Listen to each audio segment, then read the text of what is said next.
Assalamualaikum warahmatullahi wabarakatuh. Bismillah, alhamdulillah, hamdan wa syukran lillah, wassalatu wassalamu ala rasulillah Muhammad ibn Abdillah, amma ba'd. Puji syukur mari sama-sama kita panjatkan kepada Allah Subhanahu wa Ta'ala yang telah melimpahkan nikmat dan karunia-Nya kepada kita semua sehingga kita bisa bersama-sama mengikuti perkuliahan sampai pertemuan kali ini. Salawat beserta salam, mari sama-sama kita limpah curahkan kepada baginda kita Nabi besar Muhammad sallallahu alaihi wasallam. Yang kami hormati Al-Ustadz Rahmadi Wibowo Suwarno yang menjadi dosen pengampu pada mata kuliah Ilmu Asbabul Wurud ini, dan tidak lupa kepada teman-teman seperjuangan yang kami hormati dan kami banggakan tentunya. Alhamdulillah pada pertemuan kali ini kita sudah sampai pada pertemuan kelompok ketiga yang insya Allah akan mempresentasikan hadis nomor 9, 10, dan 11 dari kitab Al-Luma fi Asbabil Hadis. Di sini yang akan kami bawakan bukan hanya hadis dan asbabul wurud, namun nanti akan diikuti oleh takhrij hadis dan penjelasan dari kitab syarah dan penjelasan dari hal-hal lain yang mendukung. Untuk hadis nomor 9, insya Allah akan saya sendiri yang membawakan. Bismillahirrahmanirrahim. Haddatsana Abu Nuaim wa Musa bin Ismail qala haddatsana Hammam an Qatadah an Anas anin Nabi sallallahu alaihi wasallam qala man nasiya salatan falyusalli idza dzakaraha la kafarata laha illa dzalik wa aqimis salata li dzikri. Telah menceritakan kepada kami Abu Nuaim dan Musa bin Ismail, keduanya berkata, telah menceritakan kepada kami Hammam dari Qatadah dari Anas bin Malik dari Nabi Shallallahu Alaihi Wasallam. Beliau bersabda, barang siapa lupa suatu salat, maka hendaklah dia melaksanakannya ketika dia ingat. Karena tidak ada tebusannya kecuali itu. Allah Subhanahu wa taala berfirman, dan tegakkanlah salat untuk mengingatku. Quran surah Taha ayat 14. Hadis di atas itu terdapat pada kitab Sahih Bukhari pada bab mawaqitus shalah, subbab orang yang lupa salat hendaknya melaksanakannya ketika ingat dan tidak mengulang kecuali salat itu. Dengan nomor hadis 597 pada halaman 77 yang diterbitkan oleh Baitul Afkar Ad-Dauliyah, Yordania. Selain itu, hadis tersebut juga terdapat dalam kitab lain seperti terdapat pada Sahih Muslim, pada kitab masjid dan tempat-tempat sholat, bab mengqadha sholat yang tertinggal dan sunnahnya dalam bersegera mengqadhanya, dengan nomor hadis 1102. Dalam kitab Sunan Abu Daud juga tercantum dengan nomor hadis 442 pada bab sholat dengan subbab orang yang tertidur atau lupa mengerjakan sholat. Selain pada kitab-kitab tersebut, ada juga dalam kitab Sunan An-Nasa'i yang terdapat pada bab mawaqitus shalah dengan subbab kewajiban bagi orang yang melupakan sholat. Nomor hadis 613. Nah, hadis yang diriwayatkan oleh Imam Bukhari pada kitab Sahih Bukhari itu merupakan hadis yang memiliki derajat yang sahih. Karena memang di situ tidak kita temukan kecacatan dari setiap sanadnya. Sehingga hadis ini bisa kita gunakan sebagai hujjah.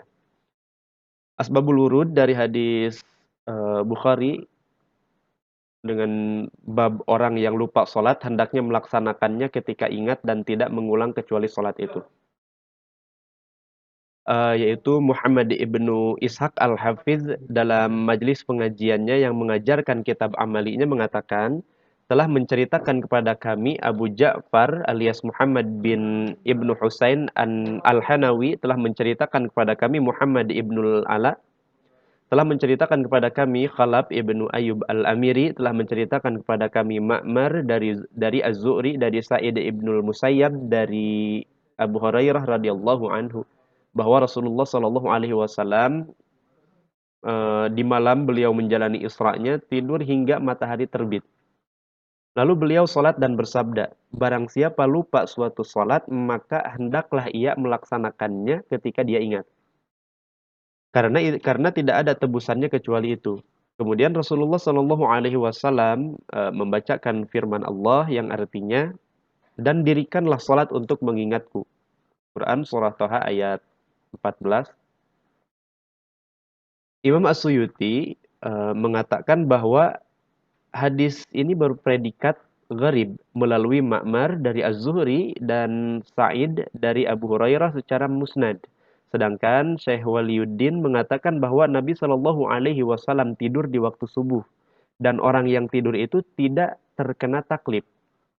Beliau mengatakan bahwa ini merupakan faedah yang besar dan sanad hadis ini mempunyai predikat yang sahih. Ini menurut Syekh Waliuddin. Namun menurut As-Suyuti itu sebenarnya tidak berarti apa yang dikatakan oleh Syekh Waliuddin itu tidak dibenarkan oleh Imam As-Suyuti. Karena sesungguhnya yang dimaksud dengan hadis ini adalah Lailata Ushriya fi Safar. Yang artinya Nabi Shallallahu Alaihi Wasallam ketika dalam suatu perjalanan di malam hari tertidur hingga meninggalkan sholat subuh. Bukan terjadi pada malam beliau menjalani Isra-nya ke langit. Dengan begitu maka terjadi kesamaran pada Syekh Waliuddin sehubungan dengan lafaz usriya ini. Yaitu asbabul wurud dari hadis yang diriwayatkan oleh Imam Bukhari tadi. Selanjutnya syarah hadis, penjelasan-penjelasan mengenai hadis tersebut. Yang pertama kita ambil syarah hadis pada kitab syarah yaitu Fathul Bari Bisharhi Sahih Bukhari karya Al-Hafidz Ibnu Hajar Al-Asqalani.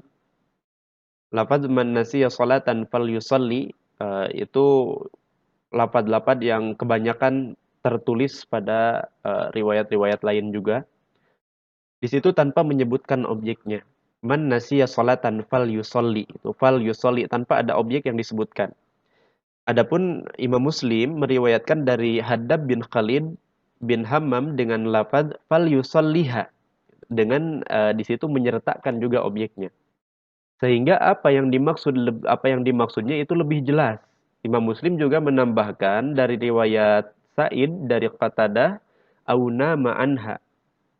Nah, itu jelas ya disebutkan objeknya. Berbeda dengan lafaz-lafaz yang tertulis di banyak riwayat tidak disebutkan fal yusolli. Teks dalil tersebut telah dijadikan dalil oleh orang-orang yang berpendapat bahwa orang yang sengaja tidak boleh mengkodok sholat. Orang yang sengaja meninggalkan sholat itu tidak boleh mengkodok sholat yang ditinggalkannya. Karena tidak adanya syarat untuk melakukan sholat kodok. Namun orang yang berpegang pada pemahaman teks hadis tersebut itu berpendapat bahwa orang yang sengaja meninggalkan sholat harus mengkodoknya.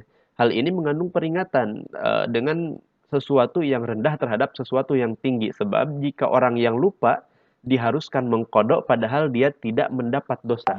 Maka kewajiban untuk mengkodok bagi orang yang sengaja meninggalkan adalah lebih utama. Nah, ini perbedaan pendapat ya.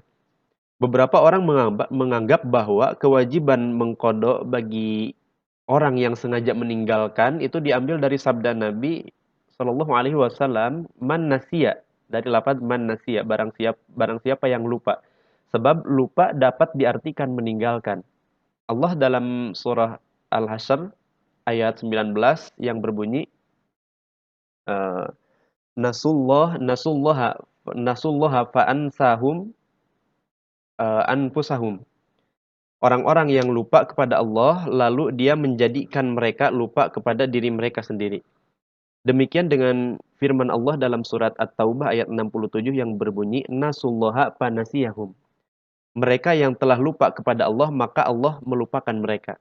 Hal itu diperkuat dengan sabda Nabi Shallallahu Alaihi Wasallam. Di situ ada dalam hadis tadi dikatakan la kafaratalah, tidak ada tebusan. Gitu. Yakni orang yang tidur dan lupa tidak dan lupa itu tidak berdosa.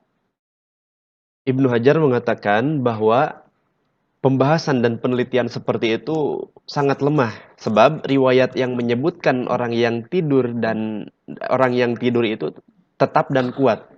Di samping itu, tebusan atau kafaroh yang tadi disebutkan itu terkadang sebagai akibat dari kesalahan dan terkadang karena kesengajaan.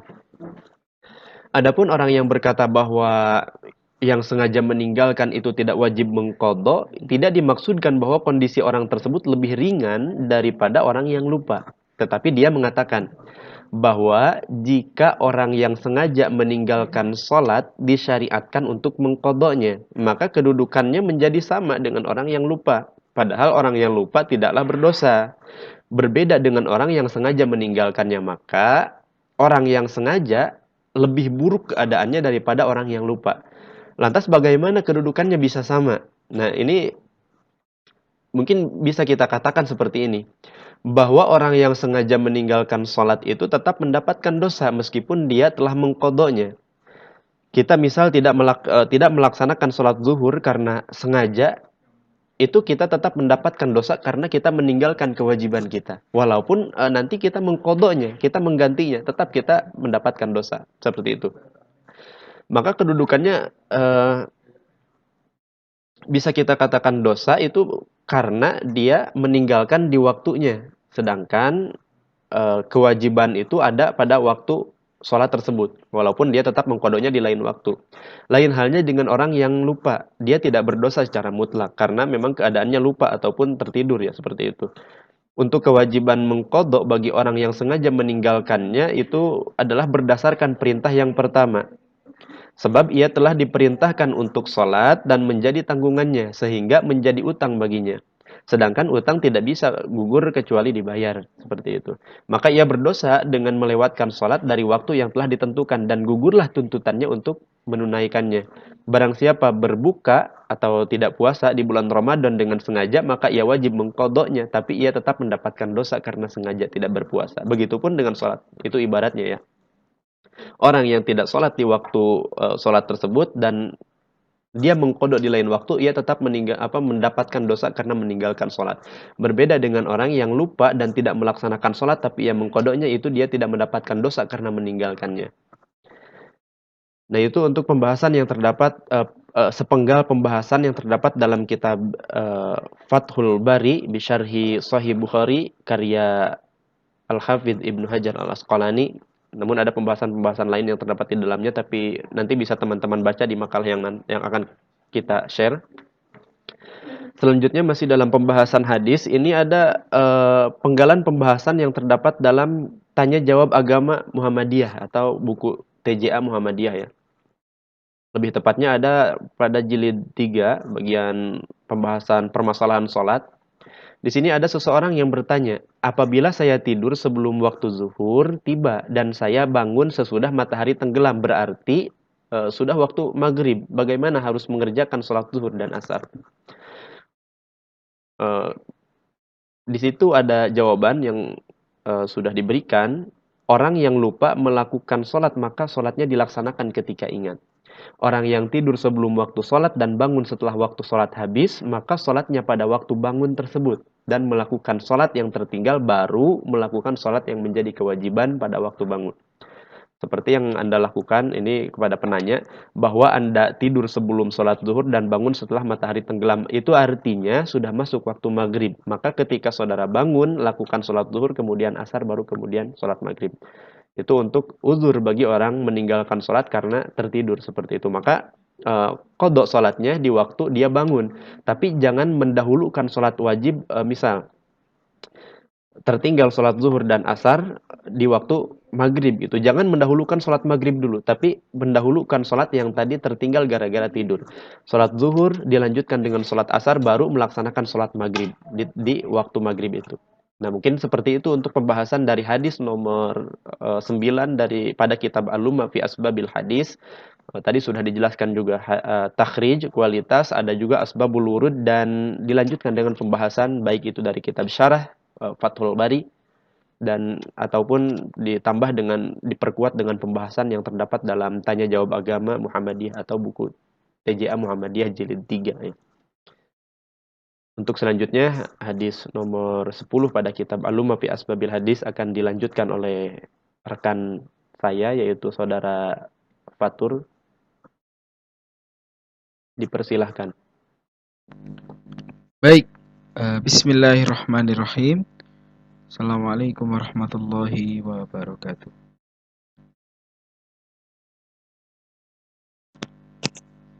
Melanjutkan apa yang telah disampaikan oleh saudara kami, Mas Renaldi, berkaitan dengan hadis ke-9. Sekarang kemudian masuk kepada saya, hadis ke-10 tentang sholat dengan duduk, yang mana terdapat juga dalam kitab Al-Lumma. Di Al-Lumma sendiri tercantum 2 hadis yang mana dengan redaksi atau kurang lebih isinya sama, namun dengan redaksi yang berbeda.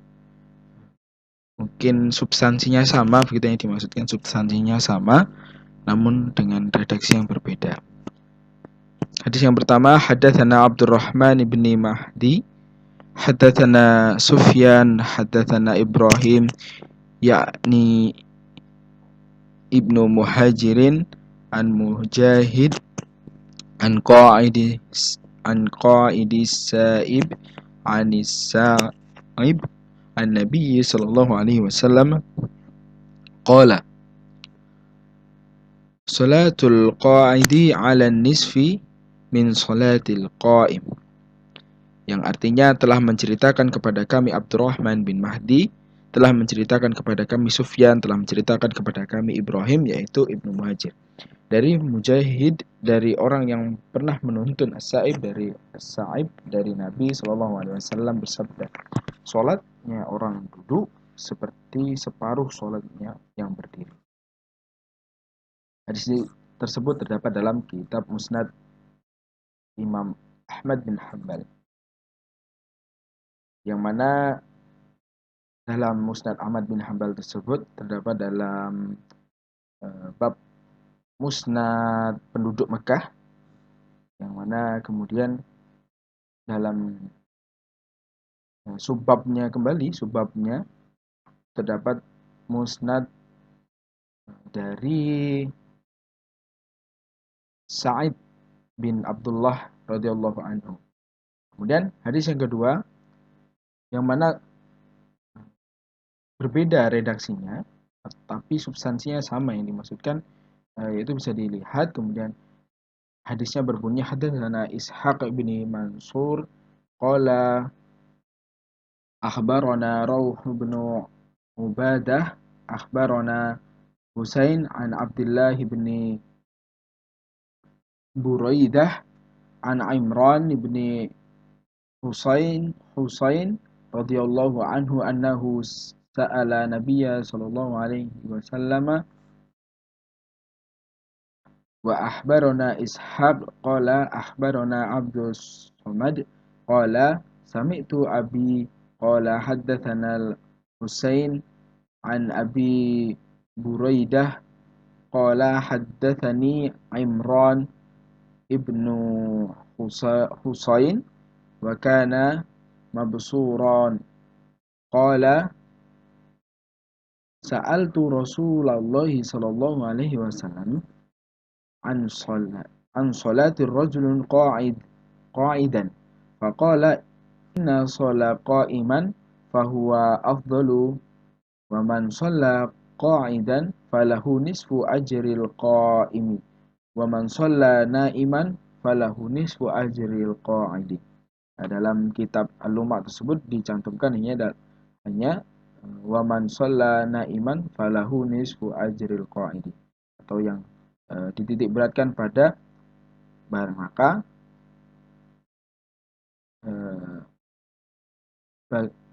yang dengan sholatnya dengan berdiri atau dengan tidur, falahu maka baginya setengah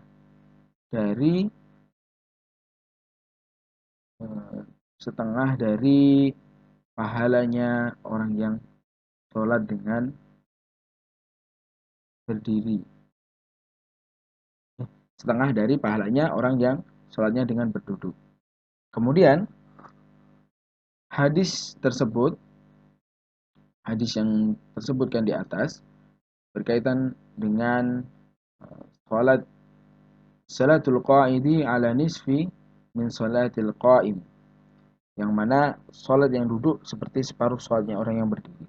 Terdapat dalam kitab Musnad Imam Ahmad bin Hanbal, dalam Musnad penduduk Makkah, dalam Musnad As-Sa'ib bin Abdullah radhiyallahu anhu, ya, subbabnya ini kitabnya Musnad Imam Ahmad bin Hanbal, kemudian babnya Musnad penduduk Makkah, Musnad Makkiyin, kemudian subbabnya Musnad As-Sa'ib bin Abdullah radhiyallahu anhu, yang terdapat dalam halaman kitab ke-425 dengan nomor hadis 15.075.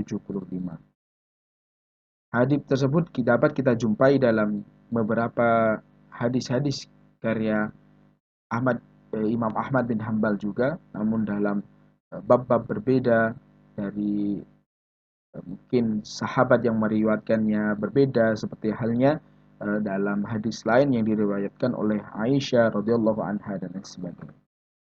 Dan hadis tersebut menduduki status yang sahih atau dapat dipertanggungjawabkan. Bagaimana hadis tersebut dapat terjadi atau kisah dari hadis terjadinya hadis tersebut dikisahkan dulu. Kenapa Nabi bisa menyampaikan seperti itu? Kita ambil asbabul wurud dari hadis tersebut. Dijelaskan dalam kitab Al-Lumah, ya, bahwasannya Abdul Razak telah mengetengahkan di dalam kitab Al-Musannaf, juga Imam Ahmad melalui Anas yang telah menceritakan bahwa ketika Nabi SAW tiba di Madinah, kota Madinah itu terkena yang namanya wabah demam, sehingga orang-orang kaum muhajirin yang saat itu berpindah dan masih merasakan belum bisa menyesuaikan gitu, mungkin banyak yang terserang demam kemudian. Dan Nabi ketika memasuki masjid, sementara di dalamnya orang-orang banyak yang mengerjakan sholatnya sambil duduk, maka Nabi SAW bersabda, "As-salatul qa'idi nisfu salatil qa'im." Sholat orang yang duduk adalah separuh dari sholat orang yang berdiri. Yang dimaksudkan di sini adalah pahalanya. Maka orang-orang pun dengan bersusah payah menguatkan dirinya untuk sholat sambil berdiri dengan maksud supaya dapat mendapatkan pahala yang penuh dari sholat dengan berdiri. Abdul Razak telah mengetengahkan bahwasannya Abdullah ibnu Amr yang mengatakan bahwa ketika kami tiba pertama kalinya di Madinah, maka kami terserang demam yang mewabah di Madinah. Jadi ketika disampaikan juga, ini redaksinya lain, namun Abdul Razak juga yang menyampaikan bahwasannya ketika penduduk Makkah yang hijrah ke Madinah, sesampainya di Madinah, sedang terjadi wabah demam tinggi yang marak. Kemudian demamnya berat sehingga orang-orang melakukan sholat di dalam masjid sambil duduk. Seketika itu Rasulullah keluar di tengah hari, kemudian melihat sahabat-sahabatnya sholat sunat sambil duduk, lalu Rasulullah SAW bersabda, "As-sholatul jalisi nisfu sholatil qa'im." Sholat orang yang duduk adalah separuh sholat orang yang berdiri. Maka orang-orang pun memaksakan dirinya untuk berdiri dalam sholat. Di sini terdapat dalam hadis Imam Muslim, dapat di kitab Sahih Muslim ini. Kemudian dapat kita pahami bahwasannya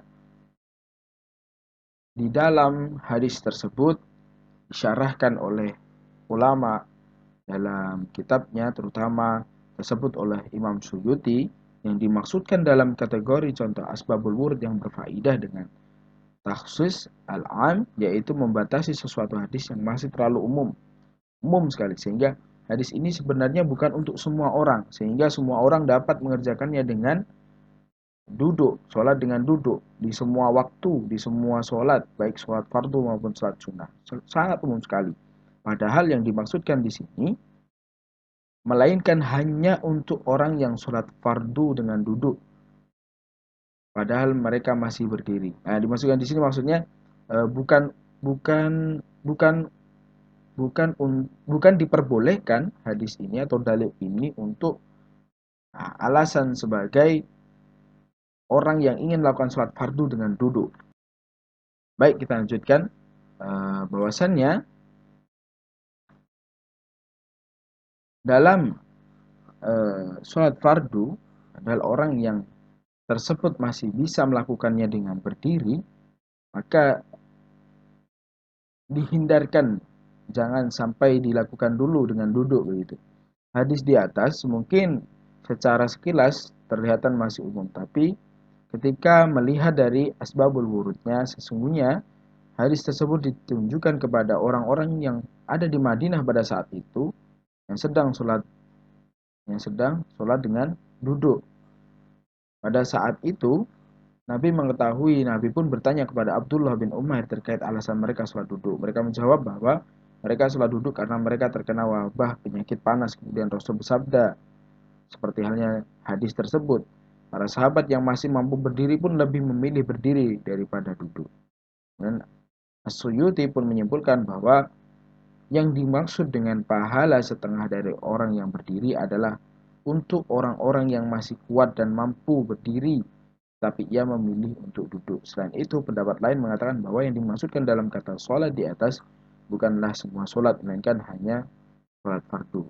Jadi, di sini banyak sekali kemudian pendapat bahwasannya yang pertama, orang yang sakit boleh mengerjakan sholat sambil duduk karena ada keringanan baginya. Namun kemudian bagaimana dengan orang yang kuat namun masih kuat berdiri namun posisinya tidak enak badan saja? Dia ingin duduk gitu.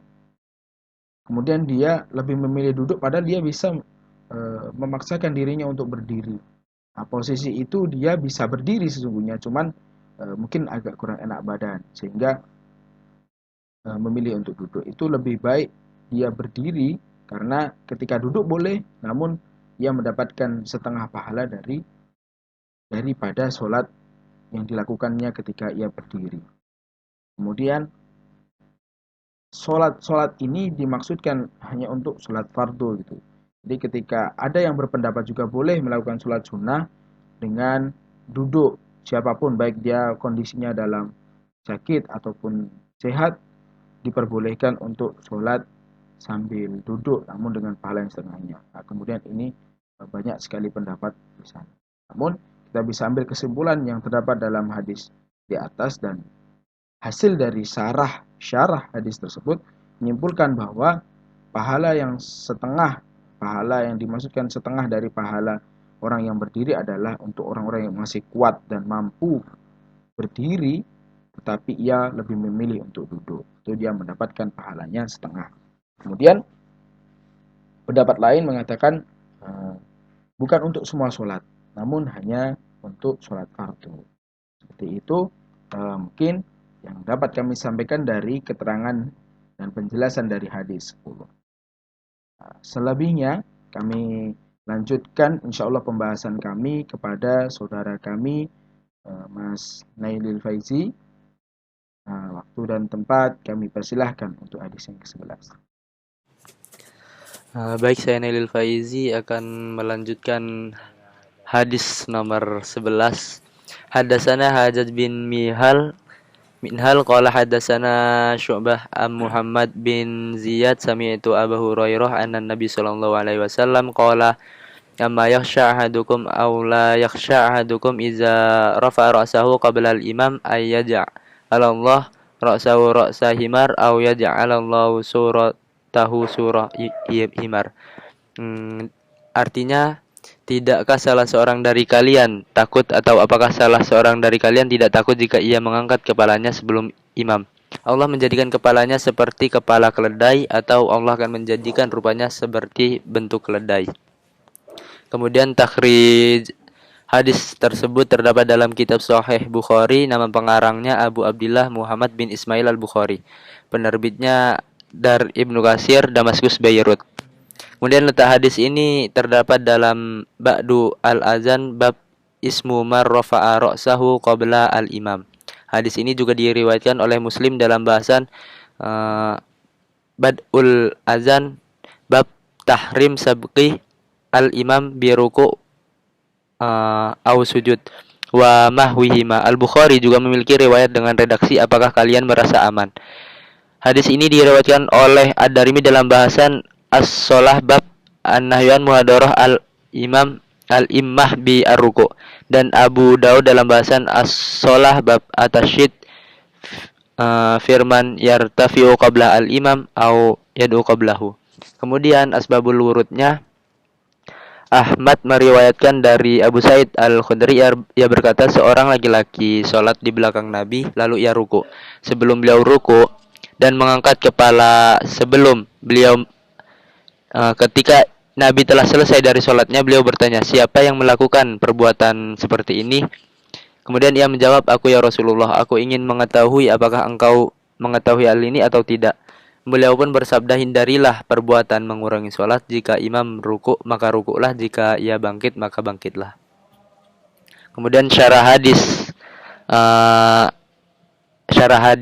dari ama yakhsha ahadakum aw la yakhsha ini, adakah salah seorang di antara kamu merasa takut atau apakah salah seorang di antara kamu tidak merasa takut, yakni disertai dengan unsur keraguan.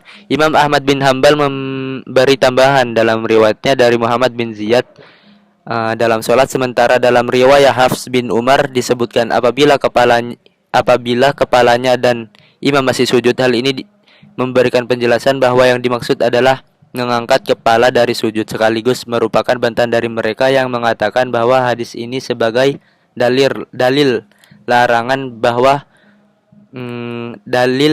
larangan bagi makmum yang mendahului imam pada saat bangkit dan ruku dalam sujud. Bahkan yang benar, hadis ini berbicara tentang sujud lalu disebutkan ruku di dalamnya dikarenakan keduanya memiliki makna yang mirip. Akan tetapi mungkin pula keduanya dibedakan dengan menyatakan bahwa sujud memiliki keistimewaan mandiri. Sebab pada posisi ini seorang hamba dekat dengan Tuhannya, dekat dengan Allah. Kemudian ada kemungkinan bahwa masalah ini termasuk penggunaan metode iktifa, yaitu cukup menyebutkan salah satu dari perkara yang serupa apabila perkara yang disebutkan itu memiliki kelebihan dibanding dengan perkara yang tidak disebutkan pula. Adapun mendahului imam dalam ruku dan sujud dikatakan sebagai metode aulawiyah atau kelayakan, sebab i'tidal atau berdiri saat bangkit dari ruku dan duduk di antara dua sujud termasuk wasilah atau sarana, sementara ruku dan sujud merupakan maksud utama apabila telah ada dalil yang diwajibkan untuk tidak menyelisih imam dalam masalah yang bersifat wasilah, maka tentu hal itu lebih wajib. Kemudian makna lahiriah hadis melarang makmum mengangkat kepala sebelum imam karena perbuatan tersebut diancam dengan dirubahnya bentuk manusia